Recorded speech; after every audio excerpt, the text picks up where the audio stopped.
Halo guys, kembali lagi dengan saya Yudi di segmen Next Education by Next Digital.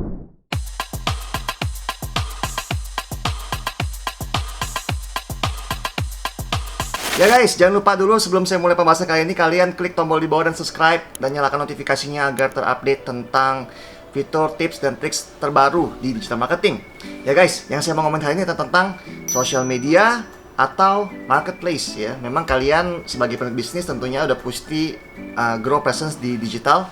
Salah satunya punya website, tentunya punya account social media, atau mempunyai account di marketplace ya, karena langsung bisa dibeli gitu ya. Kalau kalian tidak punya itu ya harus cepat-cepat dibuat sekarang, karena itu udah trennya semua ke sana ya. Kita akan membahas yang satu yang namanya jualan di sosial media. Jadi ada beberapa kelebihan untuk kalian memikir agar kalian bisa jualan di sosial media ya. Yang pertama, kemungkinan viralnya lebih besar kalau sosial media, karena orang tinggal share doang kalau di Facebook gitu ya. Kalau di Instagram di like mungkin di share juga gitu ya. Yang kedua, visualisasinya menarik karena konten-konten yang banyak, variasi konten bisa dibuat ya. Yang ketiga, tidak ada biaya admin yang perlu dikeluarkan. Yang keempat, harga-harga itu bervariasi karena bisa dibandingkan online shop lainnya. Berikutnya, jangkauannya lebih luas ya, karena tidak hanya jangkauannya lokal aja, bisa aja digedein diameternya dan juga bisa menjangkau internasional ya. Berikutnya, bisa membangun image brand yang lebih baik. Dan yang terakhir, keunggulan sosial media, tidak ada yang namanya score atau rating toko.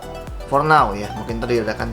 Kenapa begitu? Karena kalau kalian jual di marketplace itu ada namanya score sama rating toko. Dan kadang-kadang bukan kalian yang tidak baik, kadang-kadang dapat rating yang memang jelek, memang orangnya bete atau orangnya apa gitu, banyak urusan ya. Nah, ada beberapa kekurangan juga nih guys. Kenapa sosial media ini tidak ada kekurangan juga ya? Minusnya apa? Minusnya di sekarang ini di sosial media transaksinya masih manual ya, biarpun udah mulai ada yang namanya shop, product tagging segala macam, tapi masih banyak melalui admin gitu-gitu ya. Jadi masih kurang efisien ya bagi calon pembeli kalian. Yang kedua, pembeli masih suka kena ongkir ya, mesti biaya ongkir. Sedangkan kalau di marketplace mereka sering subsidi, free ongkir gitu ya. Terus yang ketiga, resiko chatnya menumpuk sehingga kalian susah untuk membalas atau kalian lupa gitu ya, overlap. Yang keempat, resi pengirimannya tidak bisa diupdate secara langsung.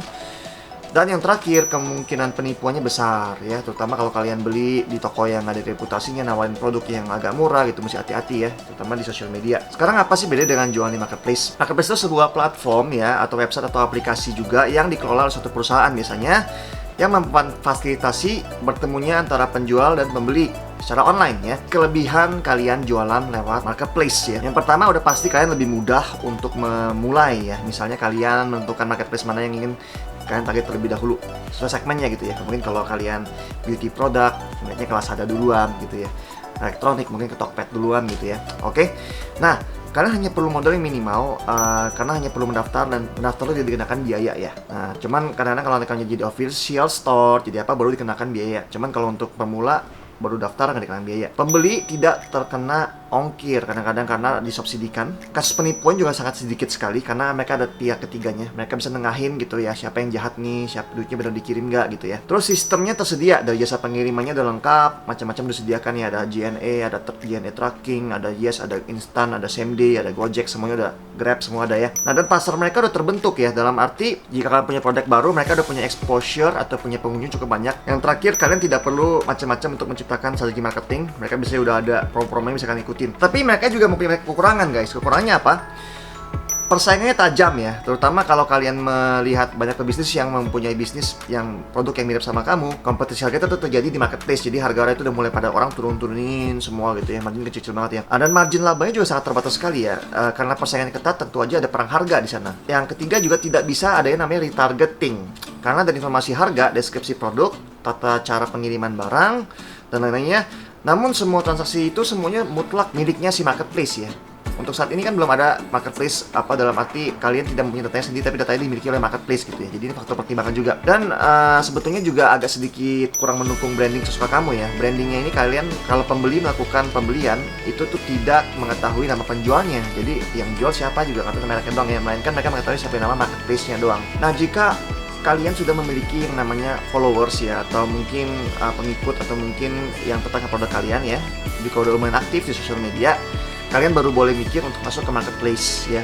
Karena ketika kalian udah punya traffic di sosial media ya, dan tidak cukup banyak, kalian hanya perlu untuk mengoptimisasikan marketplace kalian ya. Tinggal mengoptimalkan kemudahan-kemudahan bagi para pelanggan kalian agar kalian dapat menjual barang-barang kalian di marketplace ya. Dan kalian mesti tahu juga banyak fitur-fitur menarik yang di-offer oleh marketplace, seperti contohnya gratis ongkir, promo kupon, ya voucher code ya. Jadi untuk memaksimalkan bagaimana kalian sebagai bisnis baru itu memulai sosial media. Nah, kami dari perusahaan Next Digital bisa membantu kalian untuk mengurusin kalian punya social media activation ya, kita bicara ya. Saya memastikan kalau kalian sebagai pebisnis ya, kalian dapat memiliki dan mempunyai cara-cara baru untuk mendorong yang namanya penjualan ya, dan terutama kita lihat juga persaingan semakin ketat dan kalian ingin menjangkau lagi pasar secara lebih luas ya. Saat ini kita juga udah bisa menghubungkan yang antara social media dengan marketplace dengan menggunakan CPAS juga ya, Collaborative Performance Ads.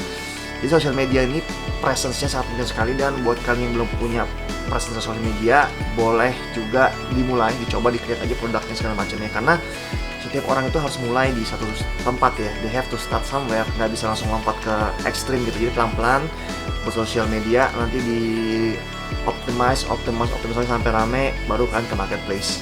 Ya sekian mungkin pembahasan kali ini ya. Jadi buat kalian yang masih bingung nih, mendingan saya invest di social media dulu atau invest di marketplace dulu. Pertanyaannya saya kembalikan kepada kalian, apakah brand kalian sudah mempunyai interest dan follower yang cukup?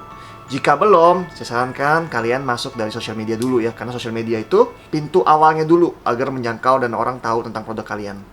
Ya guys, mungkin di episode kali ini sekian dulu ya. Jika ada yang masih kurang jelas, tanyakan komen di bawah, dan bagaimana seharusnya kalian sebagai pemilik bisnis tentunya yang dengan tiap bulan itu tentunya mempunyai budget alokasi yang juga cukup terbatas nih. Mesti invest di mana dulu nih. Nah, dicek aja dulu satu-satu ya apakah sosial media punya atau belum. Ya guys, sampai ketemu di episode berikutnya dan salam digital.